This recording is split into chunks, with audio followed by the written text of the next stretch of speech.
மண்ணுலகத்திலே உயிர்கள் தாம் வருந்தும் வருத்தத்தை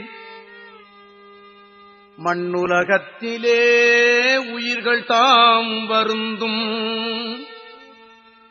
வருத்தத்தை ஒரு சிறிது எனினும் கண்ணுறப் பார்த்தும் செவியுற கேட்டும் கணமும் நான் சகித்திட மாட்டேன் சகித்திட மாட்டேன் சகித்திட மாட்டேன்.